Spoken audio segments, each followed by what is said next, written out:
Kaya mo ba ako nilapitan? Kaya mo ba pinaramdam sa akin na mahalaga ako?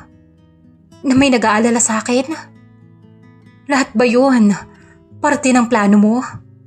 Mahina akong sabi at mahigpit na nakakuyom ang mga kamao.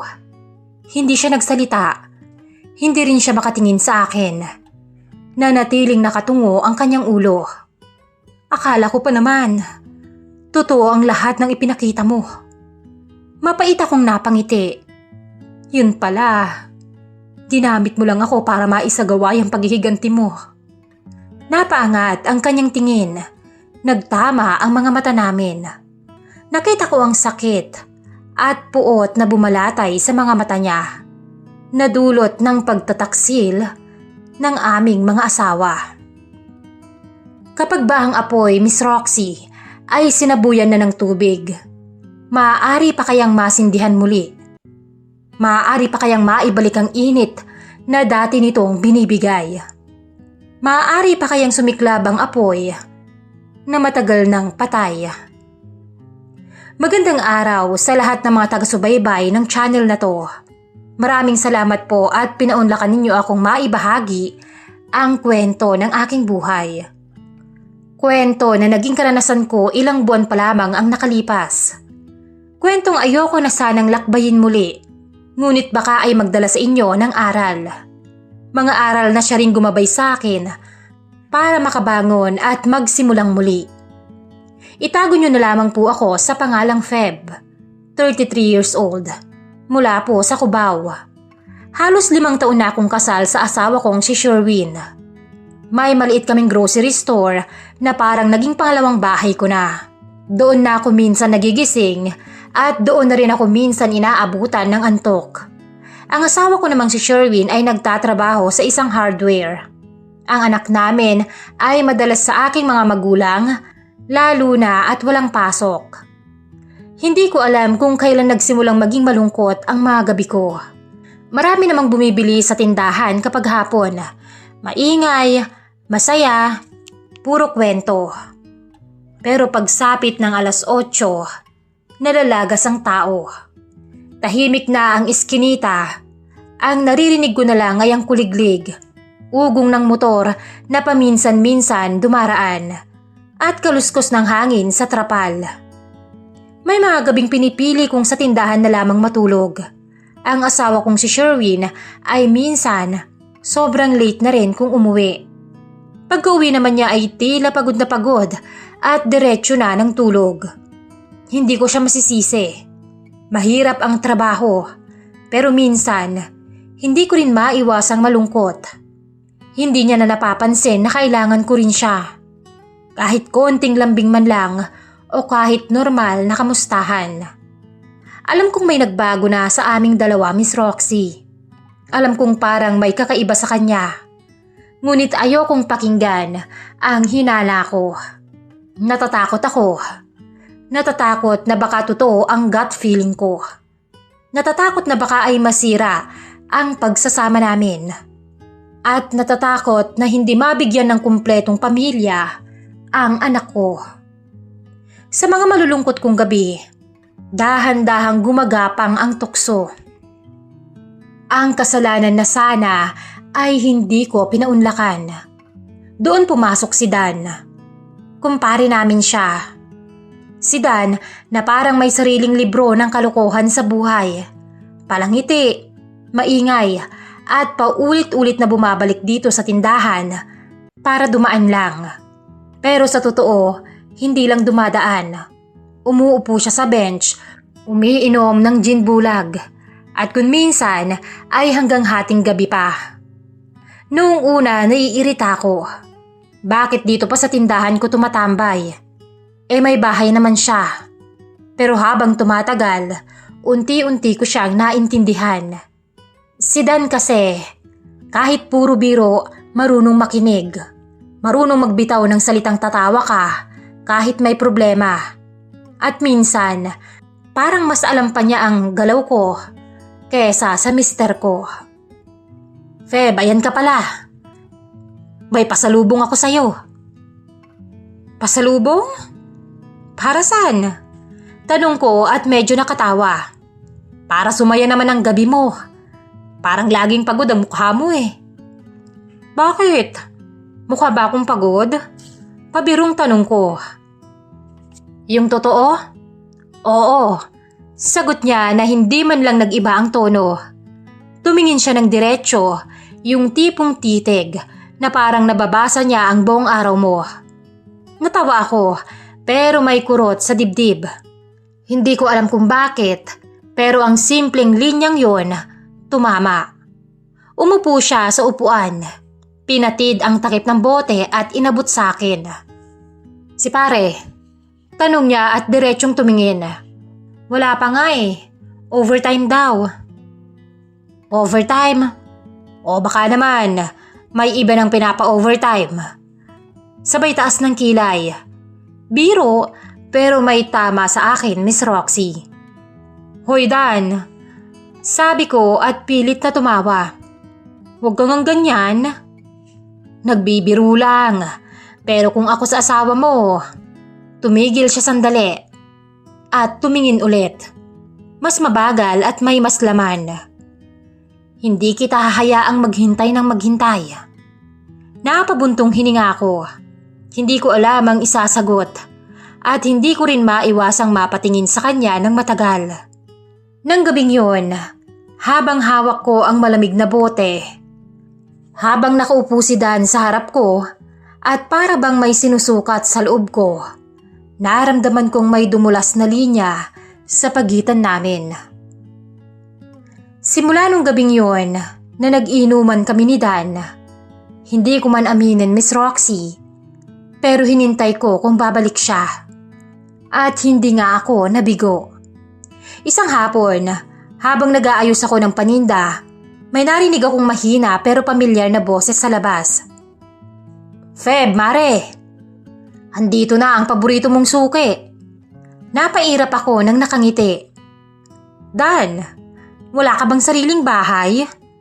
Pero hindi ko maitago ang ngiti ko habang sinasabi yun. Umupo siya. Kumamot sa batok at ngumisi na para bang batang may ginawang kalukuhan. Meron, pero mas gusto ko dito. Mas maganda ang tanawin. Napailing ako. Bolero ka talaga. Hindi ako bolero, Mare. Honest lang. Sabay tingin sa akin mula ulo hanggang paa. Hindi bastos, pero may kakaibang init na hatid. Doon ko unang naramdaman na parang may humaplos sa batok ko sa paraan ng kanyang pagtingin. Pumasok siya sa loob ng store. Habang nag-aayos ako sa kahon ng junk foods, lumapit siya. Feb, teka. Sabi niya. Nagulat ako nang makita kong nakalapit na pala siya. Sobrang lapit na para bang isang hakbang lang ay magsasalubong ang mga hininga namin. Inabot niya ang electric fan sa likod ko at pinindot yun para umikot. Mainit dito sa pwesto mo, baka ma-heat stroke ka. Napatingin ako sa kamay niya. Pawis pero malinis, matikas at medyo nangingitim sa trabaho. Oo nga eh. Doon kasi ako nakaupo kanina kaya doon nakatapat yung electric fan. Pagkatapos ay tumalikod ako. Hindi ko maitatangging bumilis ang tibok ng puso ko. Maya-maya pa, habang nagdi-display ako ng soft drinks. Alam mo, Feb, ikaw na talaga ang paborito kong kumare. Dan, bakit? Ayaw mo nun? Umiling-iling na lamang ako. Napagod ka ba? Grabe, parang mas gumaganda ka kapag napapagod ka. Hirit niya ulit. Tigilan mo nga ako. Nagsasabi lang ako ng totoo. Mas masarap kang tingnan pag walang masyadong tao. Sabay kindat. At kahit pilit akong umiwas, hindi ko mapigilan ang pag-init ng mga pisngi ko tuwing napapasarap ang mga tingin niya. Ang simpleng tambay niya sa gabi, Miss Roxy. Hinahanap-hanap ko na. Ang mga biro niya, nagiging musika na. Ang mga pasimpleng sulyap, nagdudulot ng kiliting matagal ko nang hindi naramdaman. Doon na pumasok ang tanong na ilang gabi kong iniwasan. Kung bawal siya, bakit ko hinahanap? At bakit kapag dumarating siya, Parang may nabubuhay na hindi ko kayang pigilan. Ilang araw pa ang lumipas. Mas lalo kong napansin ang pagbabago sa paraan ng paglapit ni Dan. Hindi na siya basta tumatambay lang sa tindahan. Hindi na rin siya simpleng kumpare lang ni Sherwin. May kung anong intent kahit hindi niya sabihin. Ang mas delikado, hindi ko siya tinutulak palayo, Miss Roxy. Hapon yun, mainit, tahimik, at halos walang bumibili. Naglilinis ako ng tindahan nang maramdaman kong may dumaan sa tabi ko. Hindi ko na kailangang lingunin pa para malaman kung sino. Busy ah. Boses niya na parang laging nakangiti. Ganito talaga pag tindera. Sagot ko, hindi siya tinitingnan para kunwari ay normal lang ako. Pero narinig ko ang pagbuntong hininga niya. Sayang, gusto sana kitang tulungan para mabawasan man lang yung pagod mo. Natawa ako ng mahina. Hindi pa ako pagod. Lumapit pa siya. Sobrang lapit, naramdam ko na ang init ng balat niya kahit hindi pa yon nagtatama. Hindi ka pagod? Bulong niya. Bakit parang lagi kang may pasan? Napahinga ako ng mabilis. Dan, concern lang naman. Hindi kasi nakikita ng asawa mo yan. Doon ako natigilan. Parang tinamaan ako sa gitna ng dibdib. Yung asawa mo kasi, sa iba nakatuon ang mata. Hindi ako nakagalaw, Miss Roxy. Gusto kong magtanong pero hindi ko kaya. May alam ba siya? At ano ang ibig niyang sabihin? Kinagabihan, habang konti na lang ang nakatambay sa labas ng store, nagayos ako ng kaha. Si Dan naman ay nakasandal sa poste at tahimik lang akong pinapanood. Hindi ko siya tinitingnan. Feb, pwede bang ako muna ang mag-alaga sa'yo kahit ngayong gabi lang? Hindi niya ako hinawakan. Hindi siya lumapit ng marahas.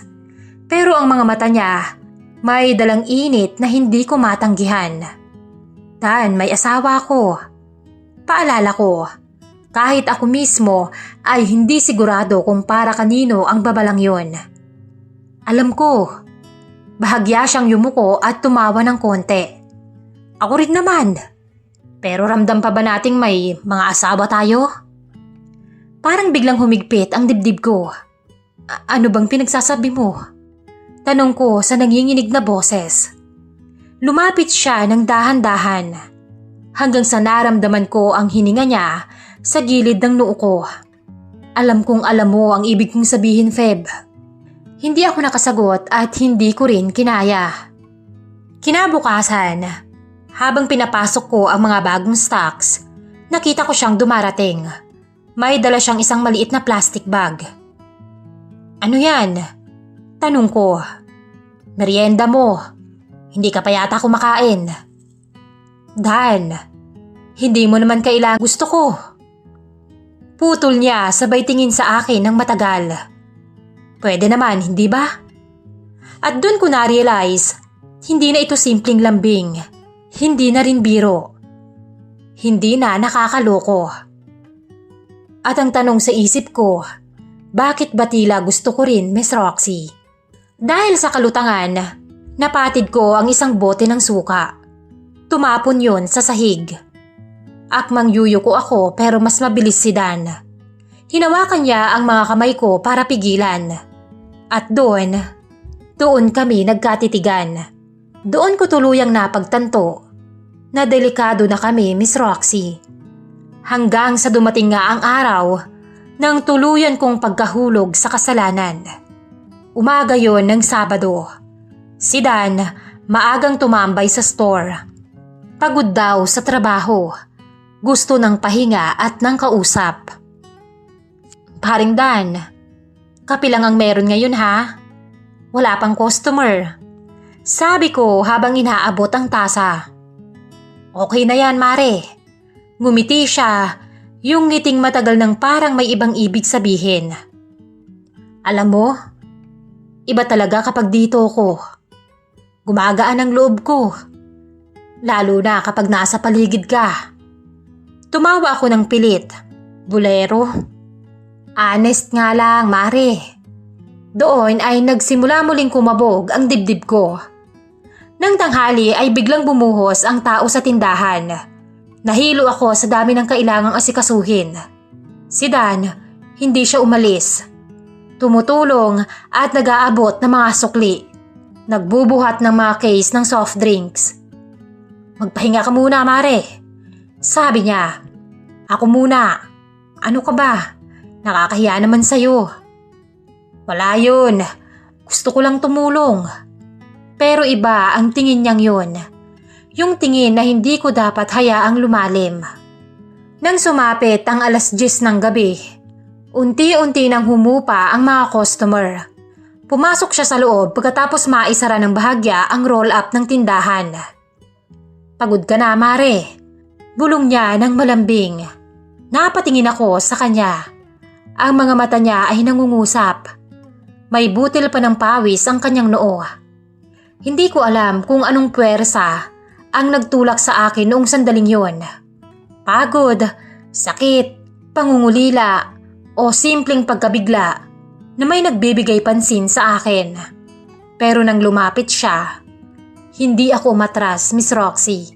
At ang nangyari pagkatapos ay isang pagtugon na walang kapatawaran. Isang pagkapit na hindi dapat nangyari. Hinawakan niya ang mga kamay ko. Inilapit yon sa dibdib niya at marahan akong hinalikan sa labi.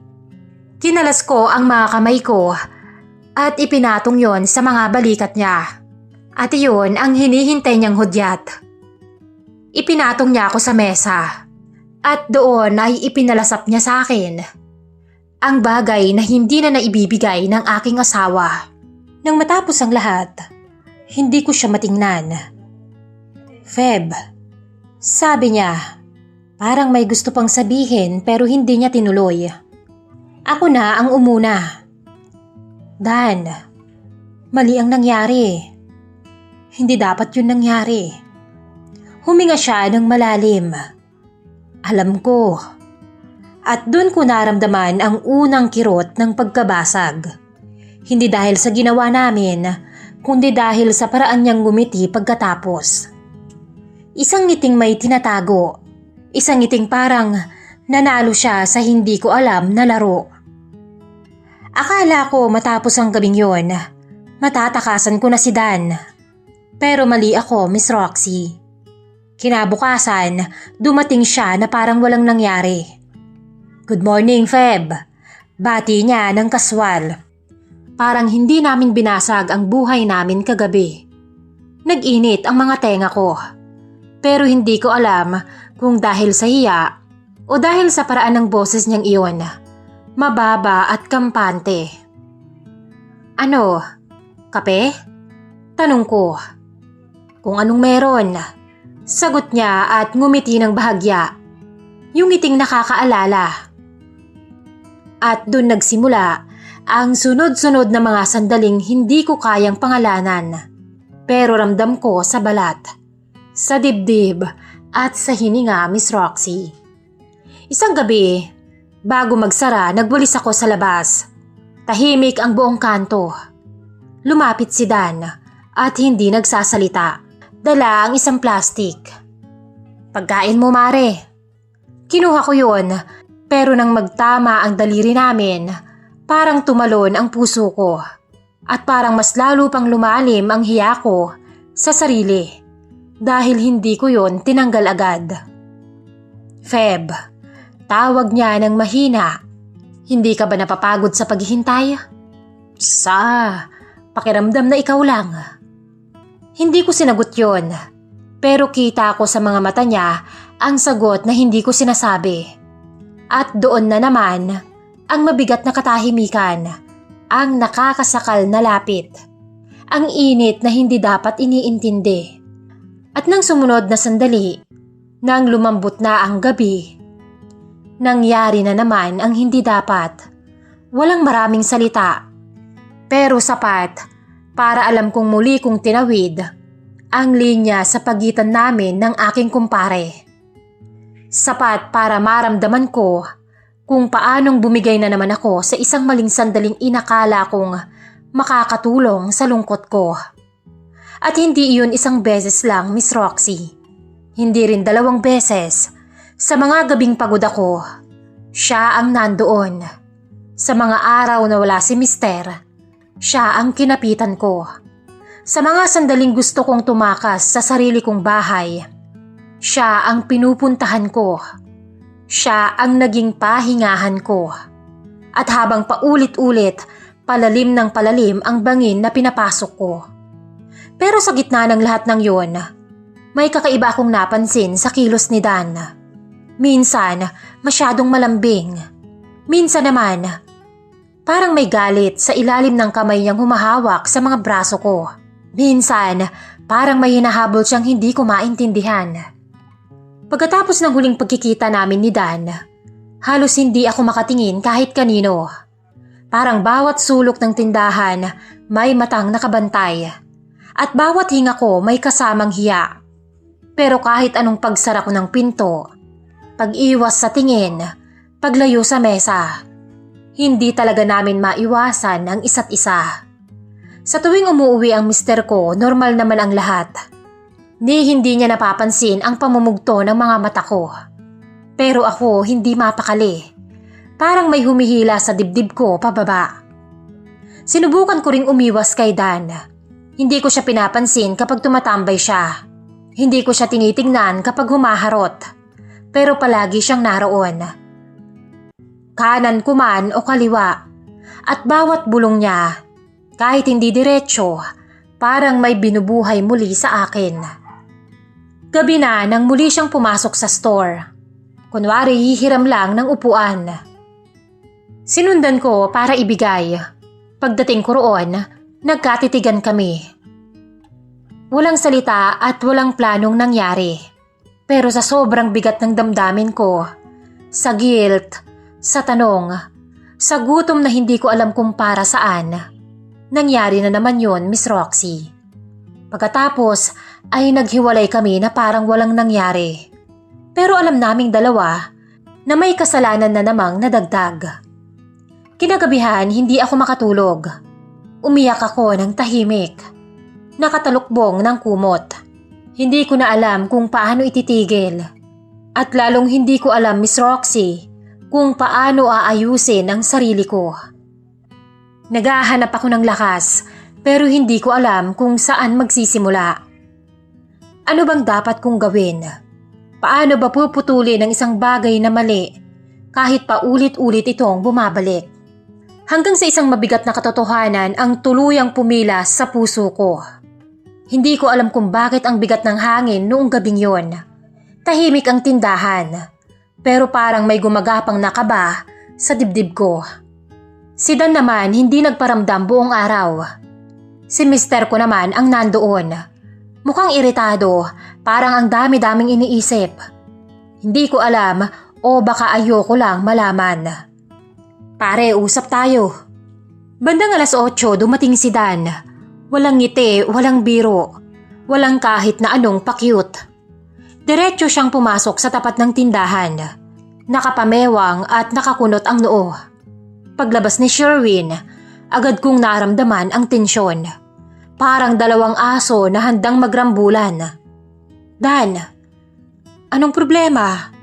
Tanong ko ng mahina. Hindi ako sinagot ni Dan. Kay Sherwin siya dumiretso. Nabigla na lamang ako nang bigla niyang sinuntok si Sherwin. 1, 2, hanggang sa magsuntukan na silang 2. Hoy, tigilan niyo yan! Sagot ko pero walang nakikinig. Nagpambuno sila sa harap mismo ng tindahan. Parang walang pakialam kung may makakakita. Nang mahila ko si Dan palayo, doon siya biglang humarap sa akin. Hingal at may dugo ang labi. Pero matigas ang tingin. Pinagtatanggol mo tong asawa mo, Feb? Pinagtatanggol mo tong walang hiyang to? Dan, tama na. Sabi ko nang nanginginig. Pero hindi siya tumigil. Tiningnan niya ako ng marahas. Itong mister mo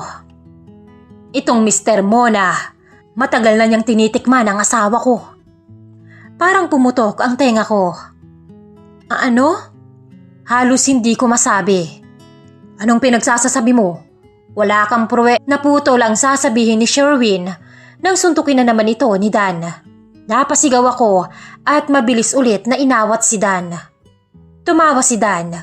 Mapait, masakit. Pruweba? Sapat na bang pruweba na nabuntis mo ang asawa ko? Natigilan si Sherwin. Maging ako, Miss Roxy, ay nagpanting ang tenga at natuod sa kinatatayuan ko. Parang biglang lumiwanag at lahat ng tanong ko nagsimulang magkaroon ng sagot. Tumulo ang mga luha ko nang hindi sinasadya. Totoo pala talaga ang mga hinala ko.